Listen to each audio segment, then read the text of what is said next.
Did you know that the liver can regrow itself? This sounds like science fiction, but it's absolutely real.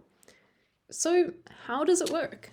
And if the liver is so good at healing itself, why do people still get liver disease? The liver is one of the most important organs in the body. The bulk of the liver is made up of hepatocytes. Think of these as the body's factory.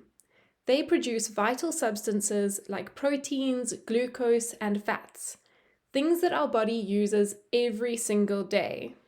Another key group of cells in the liver are called cholangiocytes. These are the bile duct cells. Their job is waste removal. They carry waste into the gut where it, eventually leaves the body. Unlike cells in many other organs, the hepatocytes can multiply in response to injury. If part of the liver is damaged or removed, these cells can divide and grow to repair the liver. This is different from organs like the lungs and the kidneys. Once those organs are injured, their mature cells aren't able to divide.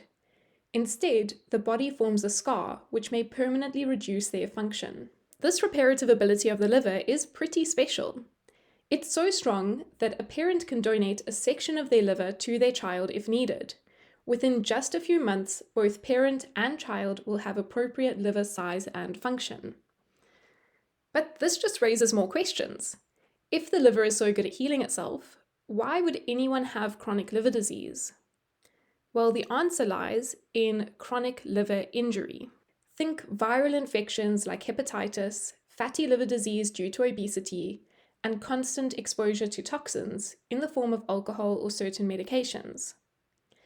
In these circumstances, the liver's regenerative system becomes overwhelmed. The hepatocytes become fatigued and lose their ability to multiply. Instead of healthy regeneration, scar tissue forms and the liver function gradually declines. At this point, if there is ongoing injury to the liver may stop working altogether, and we call this acute liver failure. However, there is a backup reparative pathway called ductular reaction, which saves the liver from acute liver failure. Due to the fact that these hepatocytes can't multiply anymore, those cholangiocytes that we discussed earlier attempt to take on this function.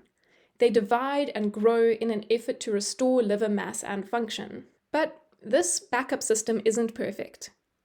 As these cholangiocytes multiply, the liver also produces large amounts of connective tissue, leading to fibrosis and scarring. At the same time, the immune system becomes very active, which leads to inflammation. Ductular reaction is all about striking a balance between the good and the bad. In the short term, it stops acute liver failure, and it helps the liver to repair. But if this process continues for a long period of time, this constant inflammation and connective tissue buildup causes serious problems and drives towards chronic liver dysfunction. Think of it like eating a chocolate bar when your blood sugar is low. In the short term, it helps, and if it's all you have, it's probably the healthiest option. But if the chocolate bar becomes your only source of nutrition for years and years, you're going to run into some serious health problems. So we know that ductular reaction has this ability to heal the liver. We want to try and harness all of its healing capabilities while minimizing the nasty side effects, so that people living with liver disease can regain and maintain normal liver function. Like many things in science, these answers don't come overnight, but instead are built up of many puzzle pieces. The pieces that we're working on focus on understanding the different roles of cholangiocytes during ductular reaction. We know that these cholangiocytes don't all act in the same way. Instead, they act more like a team, with different cells taking on different functions. Some of them interact more with cells that produce connective tissue, some of them have a lot of immune interaction, and some of them do the heavy lifting when it comes to multiplying and restoring liver mass. By understanding how the cholangiocytes communicate with immune cells, we hope to uncover what drives inflammation during ductular reaction. This kind of research helps us to move one step closer to treatments that heal the liver without causing long-term damage. Thank you so much for joining for this video. My name is Alice Rose Till, and I would like to say a special thank you to the Lu Lab, most especially Dr. Wei Yu Lu for his supervision.